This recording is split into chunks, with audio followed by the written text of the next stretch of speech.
Hey, Ben here with Studio on the Lake. So, I threw a quick rose up yesterday, or I called it a rose. I actually skated out. I said it might be a carnation or whatever. But some of the comments I got were, hey, thanks a lot. That was pretty cool. But why don't you do a real one? We can do one that looks like that. So, uh, here's how it all started. I did this one yesterday. It's sitting in a little bottle there. Molly is helping me today with this one initially, and then I let her help in the rough out stage and keep an eye on her. She's watch what happens. So I'm going to draw it out here. Same thing. No, Rob, this isn't your wood. This is a piece of scrap that came off of that. Um, I don't recall if it's the good stuff or the bad stuff. Molly's doing sculpture on a little bit of driftwood in the background there. So this one I wanted to make it a little bit rounder. We're going to go ahead and put the bud in at the bottom. I did actually look at a rose reference this time, and it's as suspected. I've seen people put together paper roses, cloth roses, that sort of thing. They put the petals, take each petal and glue it on around and around, and then they kind of fan the top open. So that's what we're going to end up with here. And someday I'll probably show you. I'll show you. There's an acrylic cube that you can do that's pretty cool too. So I just got attacked by a pup. She's 11 weeks old now and a lot of trouble. And that's Molly. I probably said that. Molly is a blue heeler. She came from Yakima, Washington. Had no intention of picking up a dog. Took 2 weeks and traveled out into Washington and Oregon. Uh, Headed across 90 on the high side and then came back on 80 on the return trip. Went back through the Rockies and went up. But anyway, so that's a good way to do a dog if you want to socialize a dog or get it imprinted on you. One way to do it for sure is to travel for 3 days in a car with it laying between you and the seats, stopping every 2 hours so the dog can have water and pee, and then food every 4 hours. Works out pretty good. I've never seen that in a dog training book. So I'm going to have to get rid of her because she keeps coming over to bug me. Doesn't seem to mind the power tools. She's Mike over at Stennis Sticks is able to carve with Pearl sitting on his lap. I don't think that's an option here. It certainly wasn't an option with Groot and the Mastiffs. That you don't get an opportunity on that. Sometimes you can roll her over and unwind her, but this didn't appear to be one of those times. She has a little needle sharp teeth, so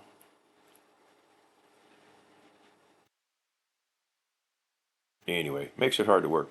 So she went inside and took a nap. Now that I'm doing the voiceover, she's out cold, so that was apparently a lot of work. She plays for about a half an hour and sleeps for 2 hours.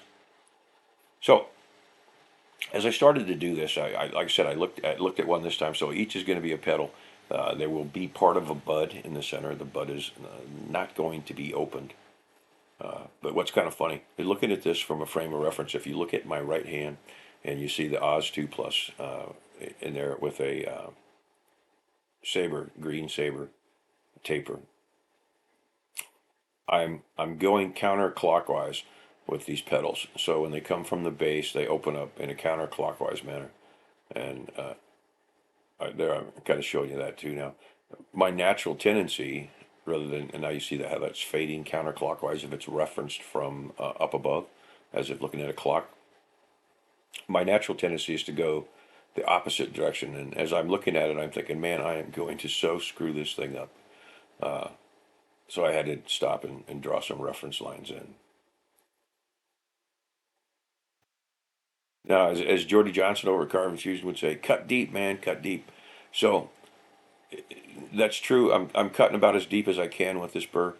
Uh, I'm actually using a light touch. Everything I put in here, I think, with a couple of exceptions, is at 2 times the speed. Uh, I don't know that you're learning a whole lot. I've said it before. I use this kind of like a pencil, as if I'm drawing, and then it's kind of unique because you don't get an opportunity to draw in 3D space. Take a piece of paper and give it a shot. See if you can draw all around that. You can't. That's what makes wood pretty cool. You can get it in stone, I suspect, the same way and everything. And then these knuckleheads that, holy smoke, sculpted something in wax that was the size of a house in the Dark Ages and figured out how to pour 4 tons worth of bronze into them. That's just amazing stuff. Come to think about it, I've switched over to a round cuts all green. Green is the medium one. If you get a white one, white is supposed to be fine. I don't typically order white. I order the green and yellow. Yellow is supposed to be finer than the green. But after, I don't know, 3, 4 months, it tends to wear out. So, hey, the one thing I didn't put in the other one, this one has where the bud starts to open up. It gets a little brown, I don't know, little brown yucky sticking out of the bottom of the bud. So that's a good description, right? So I was trying to find a place to draw it. I'm kind of drawing it out. I should have probably zoomed in on this, but I'm going to leave 4 of them. And I should have probably looked at a reference because I imagine there's an actual number. And I doubt that it's 4. It's probably 3 or 5 or something ridiculous. But what the hell do I know? So, anywho, I'm going to draw those in on the bottom. I'm going to leave them. So I'm leaving this, and this would be a block out stage. For those of you that are in the technical terms of the carving. Now, you, of course, can do this same thing with a knife. Many people have. It's a little more difficult if you're looking at the end of it again. If you're looking at it as a clock and the top of that is a face, you're carving directly into end grain. And with a knife, that's not a happy way to go because the grain sticks up. The best way to describe it is like when you grab a handful of spaghetti out of a box. You look at the end, the spaghetti ends are the grain coming up. So you have trouble cutting those because you're cutting down directly into the top of that. Does that make sense? Does to me, I guess that. So I switched. I'm not going to give you a whole lot of carving in here. It's repetitive. This whole thing probably took me an hour to do. If you were to sell this, I have no idea what you'd sell it for. Not a clue. It would require, maybe not. If you were to throw a couple leaves on it, the thing is, it's gonna be frazzled and it's gonna be broken. If you go back, and I need to start doing those again. I do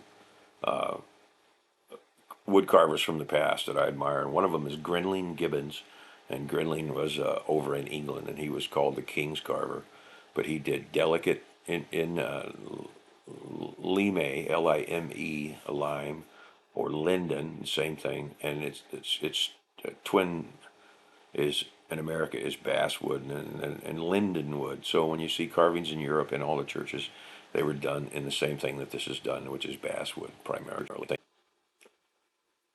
So there you have them. I've done a little bit of detail on it. Like I said, if you were to throw, it probably needs thrown in a vase or a vase, depending upon where you're at, right? So that's how it started. It does kind of look like a pine cone on the right there. But I decided this needed some paint, so this is some watercolor paint. Schmidtke or Schmidtke or something along those lines. I can't pronounce it. And I'm going to throw some red on there and then a little bit of green. I won't go through, if I were actually doing this for someone, I would have put gesso, a medium over this. It's a white chalky medium. That's what your canvases for oil paint are primed with, is gesso. I would have put that on there, and then I would have probably used acrylic paint. But this I just used a little bit of watercolor, and now it got hit with acrylic lacquer, which goes ahead and seals it. Hey Rob, look in the background is a dragon. Hey everybody, the contest is going to be coming up pretty soon. I've got a lot of amateurs that are coming in and giving me submissions and stuff. It's pretty cool how many people that want to carve this. Hey, thanks a lot. This has been Ben with Dude on the Lake. So leave a comment, subscribe. As always, I'll see you on the next one.